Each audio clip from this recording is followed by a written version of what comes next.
Okay, fine.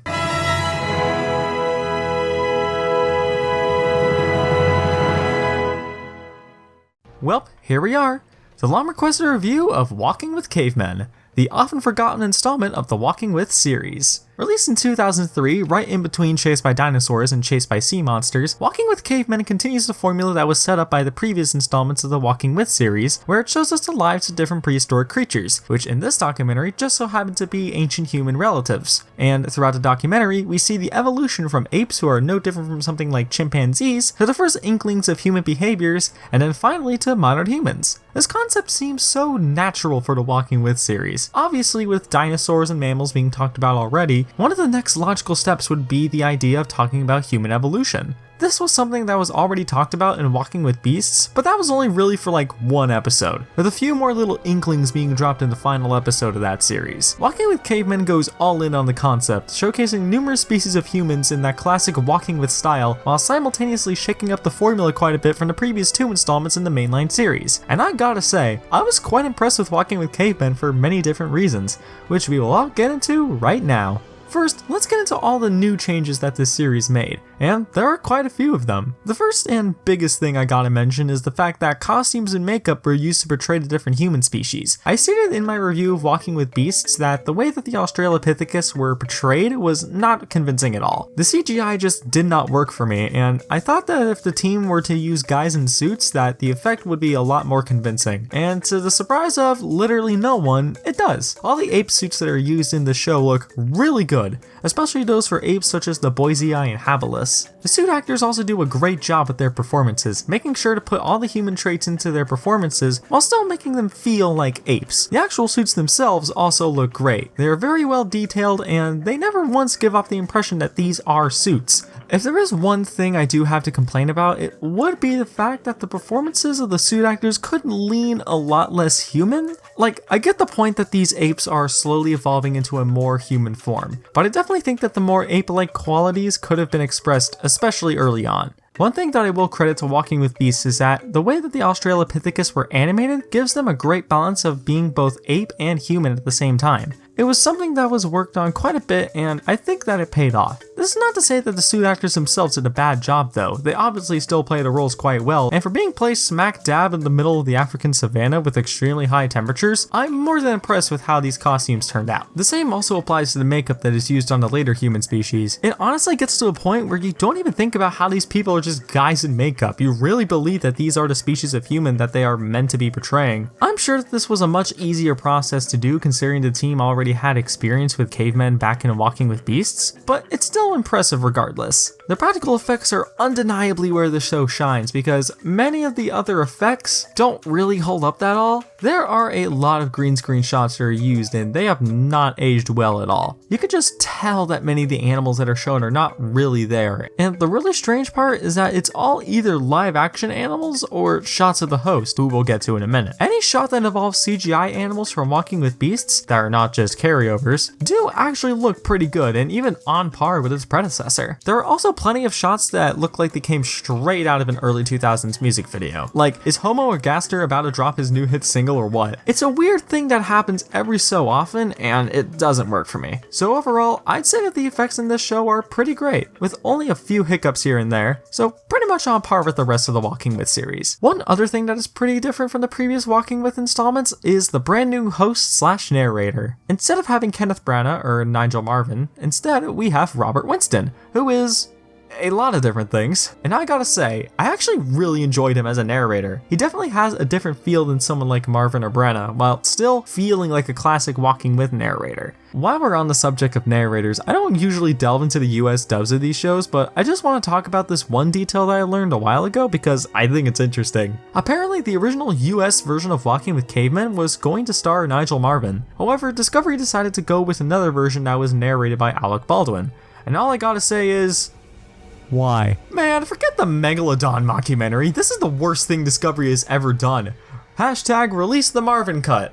Wait, where are we? Oh yeah, Robert Winston. So yeah, he's a great narrator. However, I do have one issue with him, and it's a pretty big one. The documentary for some reason has him show up as both a disembodied narrator and as a host that engages with the audience as well as the world around him, including him interacting with many of the human species throughout the show. This is probably my biggest problem with Walking with Cavemen, and I think the reason why it bothers me so much is that it tries to do this sort of half and half thing, where half of it wants to be in the style of the mainline trilogy, and the other half wants to be more in line with the Chase by specials. I think if they were to commit to one half or the other, then this might have worked a lot better, but the sort of half and half thing they got going on just doesn't do it for me. Alright, moving on from the narrator, we got the music, which once again is completely new. Instead of being composed by Ben Bartlett, Walking with Cavemen was composed by Alan Parker. I really love the score for this series. It isn't my favorite score in the Walking with series, the Chase by specials have it beat by a country mile, but dang it, this score is splendid. If there's one thing that absolutely carries it, it's the main theme. It just sounds so cinematic and grand in comparison to the other Walking With scores. The main theme is played constantly throughout the show, and while this usually is not a good thing, I think what makes it work is how many times it is changed throughout, where it is either made to sound a lot more calm or a lot more grand depending on the scene, and it just works every single time it's used. Basically what I'm trying to say is, dude, this soundtrack kicks ass! Listen to how goddamn majestic it is! Holy frig! The rest of the score is fine too, but man, that main theme just elevates it up so much. It's so freaking good. Alright, now that we've talked about everything that has been changed, I think now is about time that we get into talking about each episode. The first episode, First Ancestors, talks about some of the earliest human ancestors, those being Australopithecus. More specifically, the troop of one famous individual known as Lucy, and we spend the episode following them around as they recover from the loss of the leader of their group, as well as contend with a rival troop that plans on taking over their territory. We also learn about how exactly apes got from their tree-swinging relatives millions of years ago to this point, and also why they were forced to walk upright. This first episode is fine, but I really enjoyed watching it. I will say it probably has my favorite Robert Winston cameo host thing, where he talks about how many millions of years ago, Africa was just one giant jungle before turning into the savanna we all know it as today. It feels much more like its own separated segment as opposed to him just being a part of the actual scene, and I wish they did this a lot more. Of course though, he still has those moments of being a part of the scene, including him moving the dead Lucy over to the lakeside, which I just think is kind of funny because it implies that the only reason Lucy as a fossil exists is because of some British dude moving her over to the side of the lake. I don't know, I just think it's funny. Other than that though, there isn't really a lot to talk about in this episode. I honestly preferred the Walking with Beasts episode much more. Despite that episode's technical shortcomings, I still think that the episode did a fantastic job with its story. It did a great job developing the ape characters as well as highlight the features that made those apes seem more human, unlike this episode where a majority of it was dedicated to the question of, why'd the monkey walk upright? Other than that though, there are only a couple of things I really want to bring up. One of them being Lucy's death, which comes right out of nowhere. Like, she's just hanging out with her baby and then... like, jeez dude, talk about whiplash. Also, I think this episode has a pretty wholesome ending, in which one of Lucy's other daughters comes by and takes the baby and adopts it as her own, thereby saving it and avoiding the child murder. Overall, this episode does its job just fine and serves as a good starting point for this series. Episode 2, Blood Brothers, takes us a little further into the future and brings us to a crossroads where there are 3 different species of human ancestors, Boisei, Habilis, and Rudolfensis. And the episode talks about which of these 3 apes will eventually evolve into humans, ultimately settling on Habilis due to its resourcefulness and ability to make stone tools. Once again, I don't really have a whole lot to say when it comes to this episode other than it's fine and I like it. I will say though, I do like the idea of having an episode that focuses on 3 different species and which one will come out on top. I think that's a really neat episode concept, and I think it was executed very well. Like I said earlier, I think this is where the suits peaked, primarily with Boisei and Habilis. They just feel real, like the filmmakers actually went back in time and recorded these apes going about their daily lives. Aside from that though, that's pretty much it. Nothing else to say other than I like it. The third episode, Savage Family, I actually really like. This episode follows the next human ancestor, Homo ergaster. And the episode also showcases how these people had many different traits that we nowadays take for granted, like how we sweat instead of pant, or how our social groups are mostly held together by friendly or familial bonds, as opposed to being held together by an alpha male. I found that to be interesting because, yeah, these are things that we do take for granted nowadays, but back when Ergaster first evolved, these traits were never really a thing. This episode also has my favorite shot in the entire series without a doubt. The one with all the Ergaster hunters on the salt flat is just an amazing image, and one that I guarantee will stick with many different people. Later in the episode, we also learned that Ergaster left their original African home where they evolved into Homo erectus. You know, it takes a big man not to laugh at that sort of thing, and I am not that big a man, so...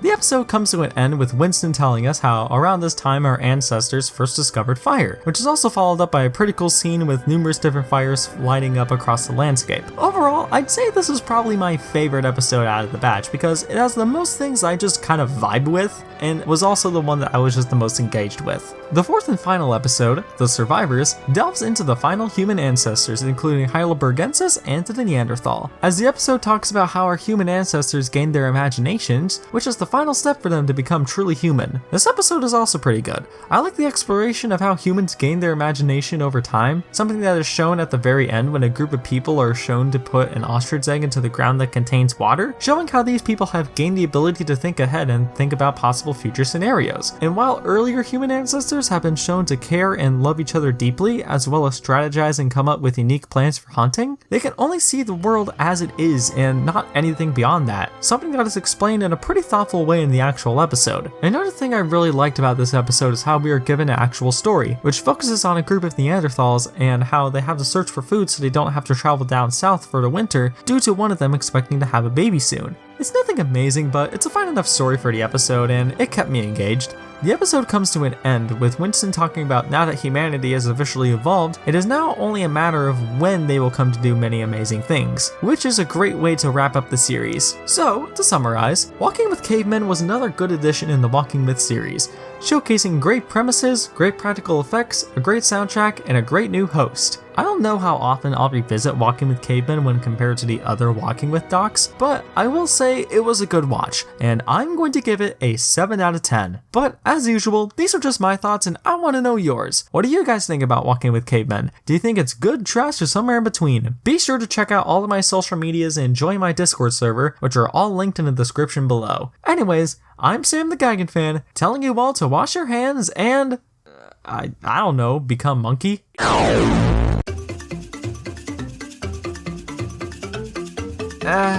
Sure, why not?